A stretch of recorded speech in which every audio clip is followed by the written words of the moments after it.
आज हम एक मशहूर फिल्म एक्टर और डायरेक्टर की बात करने जा रहे हैं जो भले ही आज हमारे बीच नहीं है, लेकिन उनके फिल्मी गाने और उनकी रियल लाइफ की लव स्टोरी आज भी फैंस के बीच फेमस है। ये उन सितारों में गिने जाते हैं जो शादीशुदा होते हुए एक्स्ट्रा मैरिटल अफेयर में दिखे और अंत में उसका अंजाम इतना भयंकर निकला कि आज भी उस घटना को याद कर रो दिया करते हैं। तो बात हो रही है यहाँ गुरुदत्त की।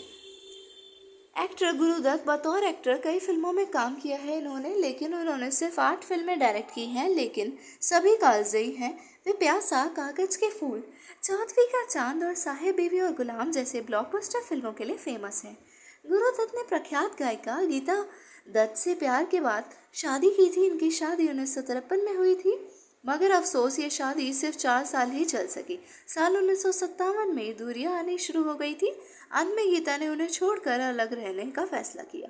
गुरु और गीता की पहली मुलाकात फिल्म बाजी के सेट पर हुई थी। गीता को देखते ही गुरुदत्त उनके दीवाने हो गए थे। वहीं गीता भी गुरुदत्त के डायरेक्शन की कायल थी। सेट पर दोनों का प्यार परवान चढ़ा और इस खूबसूरत जोड़ी ने शादी का फैसला कर लिया। हालांकि गीता के परिवार को यह रिश्ता नामंजूर था। दोनों परिवार के विरोध के बावजूद साल 1953 में साधारण तरीके से शादी इन्होंने की। इस शादी से कपल को 3 बच्चे तरुण दत्त, अरुण दत्त और नीना दत्त हुए। कहा जाता है कि गीता से शादी और पिता बनने के बाद गुरु को वहीदा रहमान से प्यार हो गया था। वह उनकी खूबसूरत शक्ल पर इस तरह से लट्टू हुए कि वह अपना सब कुछ खोने को तैयार हो गए थे। इसी वजह से उनकी पारिवारिक जिंदगी में दरार आनी शुरू हो गई थी। पत्नी गीता इस बात से बेहद परेशान रहने लगी थी।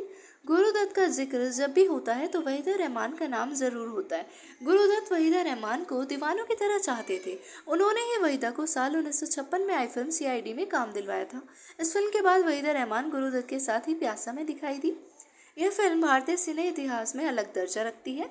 फिल्म की शूटिंग के दौरान ही इन दोनों के बीच नज़दीकियां बढ़ने लगी और उनकी इश्क के चर्चे आम हो गए थे। जब यह बात गीता दत्त को पता चली तो गुरुदत्त की जिंदगी में उथल पुथल मच गई थी।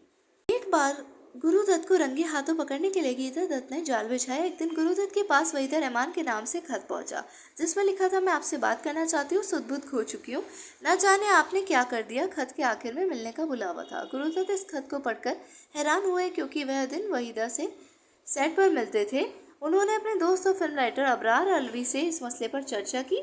अबरार पहली ही नज़र में भाप गए कि यह खत वहीदा ने नहीं लिखा है। खत का सच पता करने के लिए तय समय पर गुरुदत्त और अबरार नरीमन पॉइंट पहुंचे। थोड़ी देर में एक कार से गीता दत्त और उनकी दोस्त उतरी। इस वाकये से गुरुदत्त बेहद खफा हो गए और उन्होंने गीता पर हाथ भी उठा दिया। इस घटना के बाद दोनों अलग हो गए। गुरुदत्त द अनसेटिस्फाइड स्टोरी किताब के अनुसार एक बार गीता दत्त ने वहीदा पर अपनी भड़ास निकालते हुए कहा था, जब से वो हमारी जिंदगी में आई है तब से जिंदगी नरक हो गई है।